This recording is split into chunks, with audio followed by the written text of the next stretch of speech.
member of the team MVP. This guy is quite the MVP. He is MVP Keen. Couldn't think of something that was like the opposite of Keen, so I couldn't do the joke I promised to do earlier. Down here at the bottom left, member of Team FX Open and the Foyu clan, he is Leenock Foyu. Leenock Foyu, otherwise known as the Leenocktopus. I know you had some good openings for the last two. After this game, we'll have a 2-minute break, and you can think of someone. I know. I just I was like, well, what do you say about Keen? It's like, this guy's not Keen because he is MVP Keen. I believe Keen is also a soda brand in Korea. Yeah, you're right, actually. You need to try that at some point. Keen's gonna 2-rags here, 11-11 2-rags. The scariest thing a Zerg player can ever scout. Yeah, but he is actually going to be able to scout this soon. He did send out the drone. A lot of Zerg players will just send out the Overlord and that's it. And then you'll scout this extremely late and not be able to respond properly to it. Leenock is an extremely patient Zerg player, especially in this matchup. He's the one guy I think that can hold a hatch first against this quite calmly and patiently and come out on top. He's doing a little bit of harassment at those barracks, but he's going to go for the hatch first. He's going to make his pull immediately because he knows that he's got to get that out ASAP. He knows exactly what's going on. Yeah, and this drone did a little bit of damage to the SCV. He wants to try to make it as weak as possible for it before it gets to the base to start doing any scouting. He's not going to be able to kill it, obviously, but it just makes it a little harder for that SCV to stay in the Zerg base longer than it really wants to. Keen's sending several SCVs out here, actually sending the weakened SCV back home, so you can send full health, full HP SCVs, except this one. This is the one that Leenock knows about the drone. Needs to stay out here, though, because he knows he could potentially get bunkered. Yeah, and that first drone is probably going to turn into a spine crawler. He needs to get up that defense as quickly as possible. It's going to be very difficult for him to defend against this with the 2-racks Marines coming and all these SCVs to build bunkers. Oh man, he's going to build the bunkers like right now on top of the hatchery. Nobody makes the first bunker, of course, in the place where the Marines can fall back to. He's going to make the second one a little bit closer. He's actually got an SCV on the ramp. 8 Zerglings on the way. The hatchery is starting to take damage from that Marine. And the spine crawl is getting started, but the Terran player sees that, and Keen will try to take it down with his Marines and SCVs. He has to cancel because there are 3 Marines here, and the bunker is going to finish. This is huge. Leenock has not prevented the first bunker from finishing. He's going to be able to fall back to that bunker. The Zerglings are going to try to get out. They're going to try to get out to kill reinforcements, but with this many Marines here, it might just be enough. Yeah, with the bunkers in the position that they are, Keen doesn't really need to take down that spine crawl anymore. He just needs to take down this hatchery as quickly as possible. He can drop his Marines into these 3 bunkers that are building and still be able to hit the hatchery as it's completely undefended right now. And the Zerglings are coming back home, but this is looking really bad for Leenock.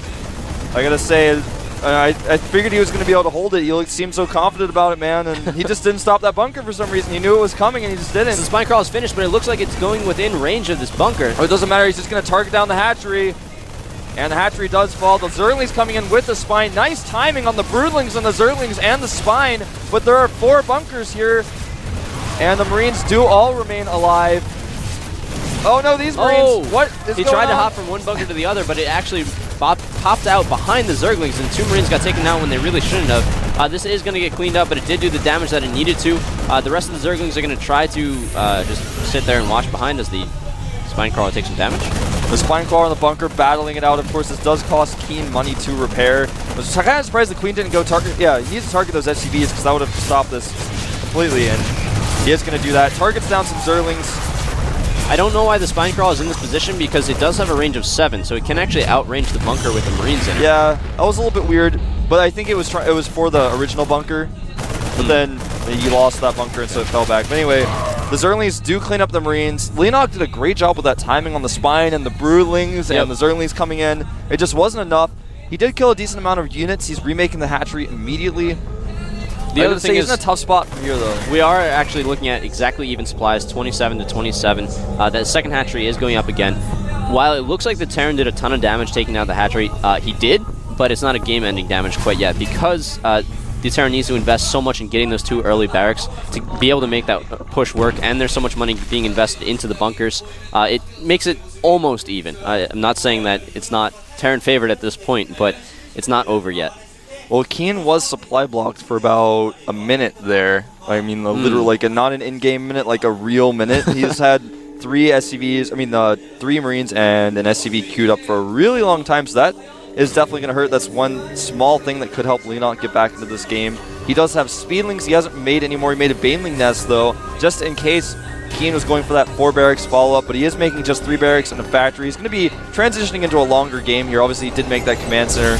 Yeah, and it's good to see that MVP Keen saw that he got a little bit of a lead. He wants to just increase that as much as possible by going for the economy game.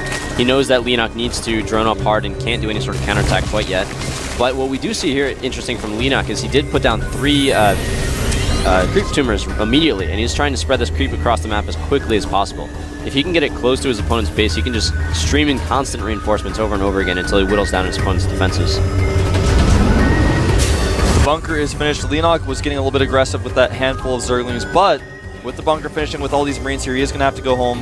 As far as worker count goes, 29 drones to 25 SCVs. There is 18 Marines out right now, and Leenock is in a tough spot. He's got his Baneling Nest up. He's making an Evo Chamber. He may decide to put on some Baneling aggression, but again, that Baneling Nest was just a defensive measure in case Keen was going to go for a really Marine-heavy timing attack, but that still is a possibility. 2 medevacs are on the way. The first 2, in fact, are going to pop out here, and then when that happens, Keen is going to start doing drops, knowing that his opponent couldn't possibly have a Spire yet.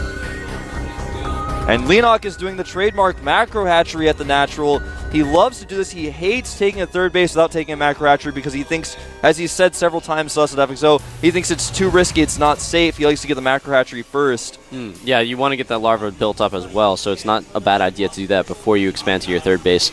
We did see a scan go down there from Keen. Keen does know that the Baneling Nest is up. He does know the Evolution Chamber is on its way and working on the upgrades for the Zerglings.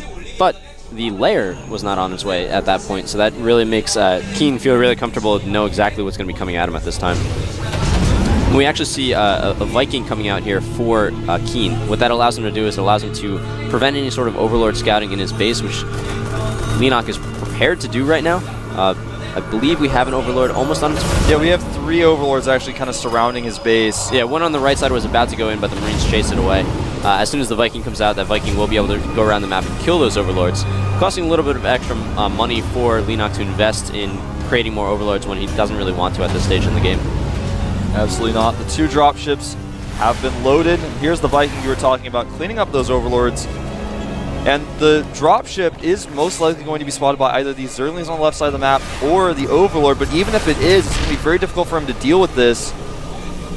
Yeah, after this Overlord does get killed, we are going to have a supply block situation for about 10 seconds, but Leenock does know that this is a possibility and is building 2 more Overlords with no problem. Here comes the drop, and it actually has not yet been scouted by Leenock. There is a Spore Crawler at the natural that may end up helping him out here. He also has 5 Banelings actually at the natural. And 2 Queens. Yeah, so this dropship is not going to be able to stay here for long. He's actually going to drop 1 on the high and 1 on the low. Really nice move nice here. maneuver by him. Oh, he's going to pick these up, avoiding the Banelings. And yeah, that's one of the most but this dropship is actually going to go down. Oh, that whoa. was a full dropship that died for no reason on Keen's part, but he is going to be able to take down a lot of Zerglings. He took out a few Banelings and is going to be able to take down these extractors to limit the amount of gas that Leenock has to be able to get the Spire units out. That's very, very important. Take a successful drop, but that could have been a lot more successful if he was just being a little bit more attentive to his dropship and didn't lose that second one for no reason. Yeah, I think he was too concerned. He was targeting down Banelings with those Marines that he had out of the dropship. He did a great job microing that. It's just that he focused so much on it that, like you said, he just didn't quite notice the Queen was killing his dropship. Yeah. And that Overlord can be taken out. Again, Leenock losing a lot of Overlords, losing a lot of map presence here. That's what that Viking is for.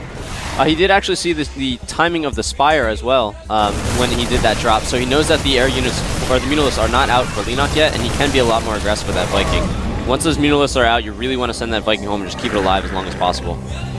These Banelings are going out to find landmine positions.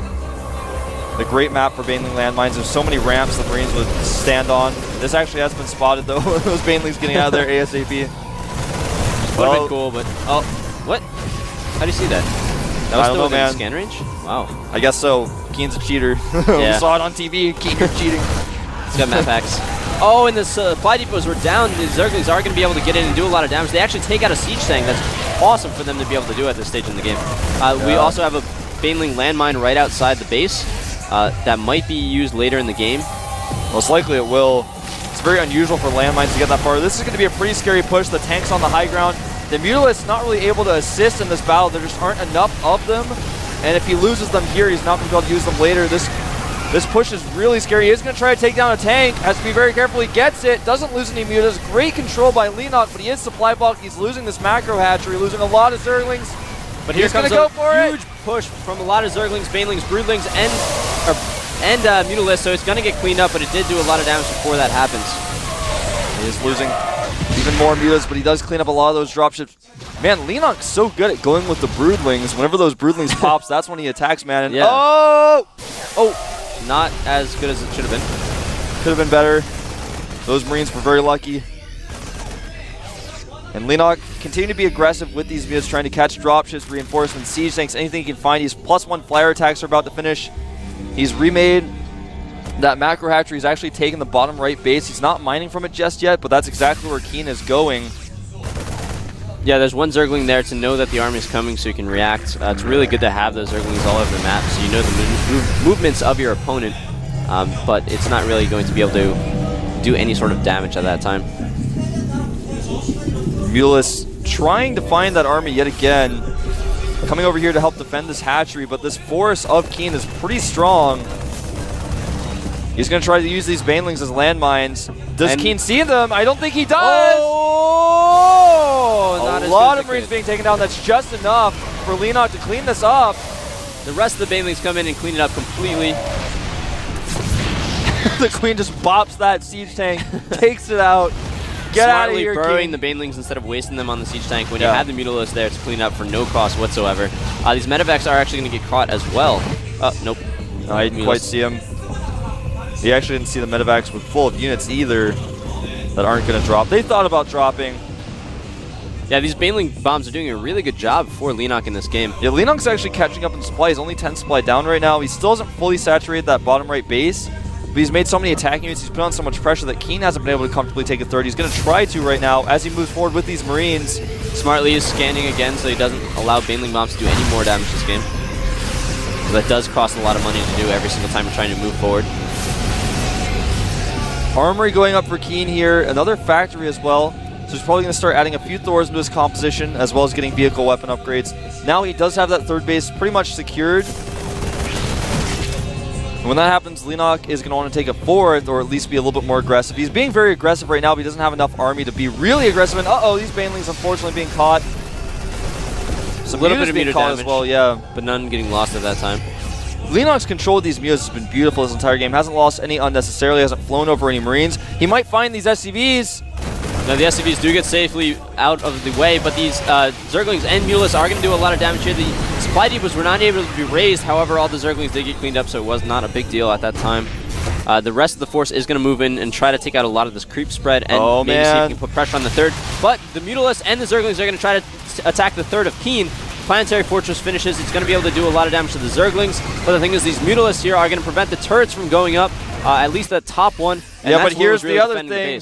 Keen is going to take out Leenock's third base during all of this, so the planetary will go down, but Leenock is going to lose his hatchery. He's burrowed his drones, and he doesn't save the planetary. Anyway, the hatchery has gone down, so both players losing their third base.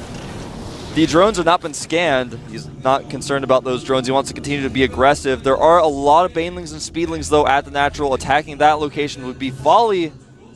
So he's actually going to try to go in the back door here. He's going to just elevate her up so he can keep that It's the mega drop. Successful advantage. The Zerglings and the Banelings can't get to those siege tanks, but the siege tanks still support the drop that's going on.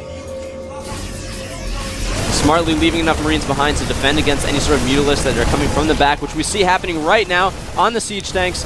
They are taking down some of these Marines, but they are taking heavy losses at the same time and are forced to pull back. Meanwhile, the Zerglings are not able to engage completely on these Marines in the main base until right now when they've got the full force together. But beautifully, Keen lifts up those units without taking too much damage, and the siege tanks are what is really helping him with this push a lot. This is one of those positions that Zergs really struggle with because they have melee units as the core of their army. Nice Baneling bombs there. But when you have melee units as the core of your army, it's very difficult to engage in a position where your opponent can just continue to put his units on the other side of a cliff. Yeah, but we also see that the Marine numbers for Keen here are very, very low. These Mutalisks can actually just run in here and take everything out if they want to. Instead, they're just going to whittle down the force and these Banelings running away. And these Zerglings could catch all these Marines. They're going to clean up at least most of those Marines, and now the Marines will fall to the Mutas. The tank falling as well, and Leenock taking a huge supply lead. He's up about 30 supply now. Yeah, that was really interesting to see how Leenock is using these Mutalisks very effectively to harass. He's keeping the Zerglings around the map to force Keen to keep his army together. And then he's also doing a really good job with these Baneling bombs that are just constantly hitting large groups of Marines every single time. Well, Keen doesn't have a third base. He's actually getting pretty close to being mined out at his natural. And in fact, he doesn't even have a third command center yet. Game that was looking really strongly in favor of Keen from the beginning of that when he took out that hatchery. Just slowly moving back to Leenock's favor, and now is going to start accelerating even more. The third base of Leenock is back up and operational. He didn't lose any of the drones when the base got taken out, so it's very easy for him to get that back up to full mining potential very quickly. Keen does have a lot of Marines here that he keeps stimming. He only has one medevac. Well, he's about to have 0 medevacs as it does get taken out by those Mutas. He has no medevacs. Those Marines getting lower and lower on health every time they stim. Leenock just buying time here so he can get more and more Banelings out. And I gotta say, Keen is in trouble. He just is spending so much money on this attack that he doesn't even have a command center. He doesn't have enough money to make one. He's not gonna have one for a while. Here he goes! The Marines very bunched up. The tank's falling here. The Banelings rolling forward. There's so many Banelings. Keen losing all of his Marines, and Leenock, I think, has done it. He's come back, taking Keen out after Keen was able to kill his hatchery. Yeah, we do have a 50 supply lead for Leenock. Leenock knows that he has this advantage. He is containing Keen to only 2 bases. Only one of them is mining, and even then it's only out of 4 mineral patches right now with about...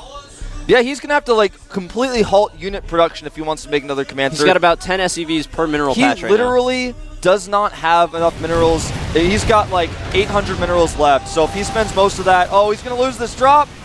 If he spends most of that money on, like, a Thor and, 8 Marines or something like that, then he's not going to be able to make a command center without long-distance mining. He's, like, out of money. Wow. He's down 70 supply. Beautiful play by Leenock in this game. Really interesting to see how he could come back from something so harmful from the beginning. Leenock's a very patient player. He likes to make that third hatchery before taking his third base. Something a Zerg player should do more often, because if you have that out, you can be much more aggressive and expand at the same time. You don't have to passively take that third base. Leenock controlling the map beautifully with his Mutalisks, a map that's very difficult for Zergs to use their melee units on because of the way the architecture is. Leenock has taken the gold even from here because he's so ahead. Keen cannot move out. If he ever moves out, Mutalisk will kill everything he has. And smartly, we see Leenock getting some other tech. He's getting the Infestor Pit right now. Even getting +1 Carapace for his flyers. He already has +2 weapons for those air units. Banelings being burrowed so that scans are being forced to use anytime that the Terran army wants to move out. It's really just slowly Keen is going to be choked to death in a moment here. He's going to destroy these rocks and go in the back as well with some Zerglings. Keen looks like he's going to move out. There are some Banelings here. Stimming all of his Marines, and there aren't any medevacs. He has to stim them, though. He has to chase. There are more Mutalisks than there are Marines in this situation. Yep. Does take a few of those out. 4 Infestors on the way.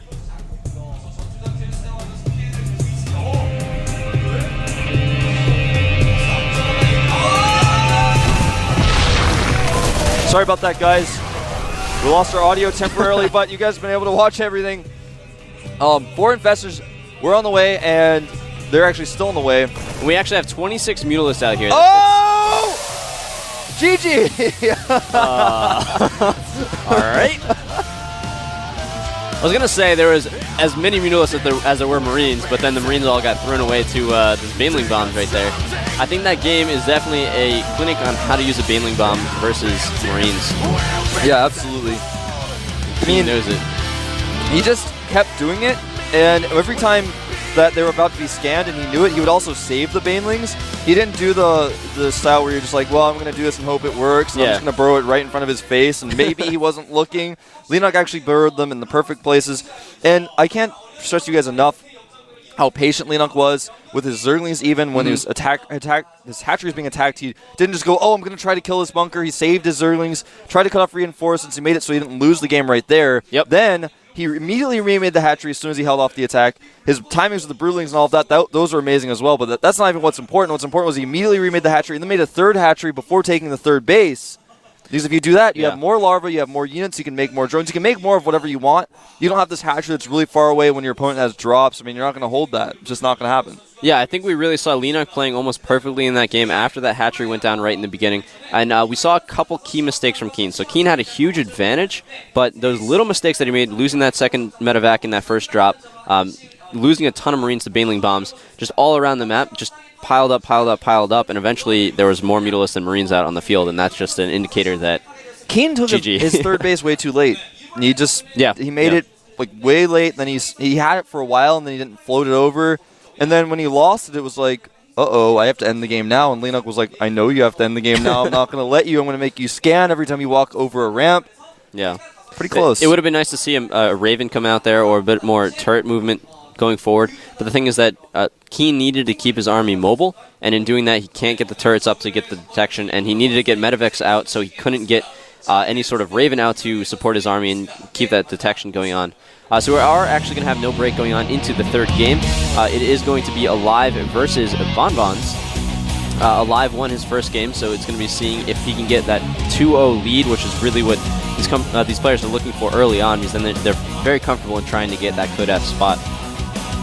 Yep, so I gotta say, Alive definitely the favorite to win this one, at least in my mind. Bonbons, he's shown some good games in the past, but recently has just not been impressing me. He's made a lot of poor decisions in his games, but I'm sure he's been, maybe he's been stressed out when he's been playing on air.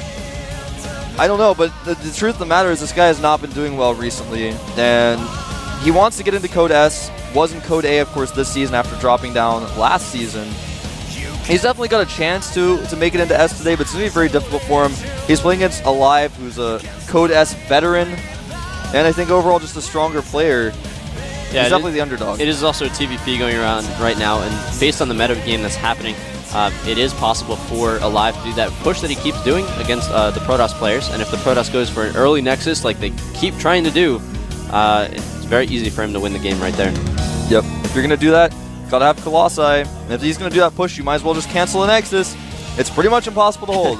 What's Colossi, units, tech, anything other than a Nexus and one gateway. And just like 8 sentries that can't shoot Banshees. Yeah.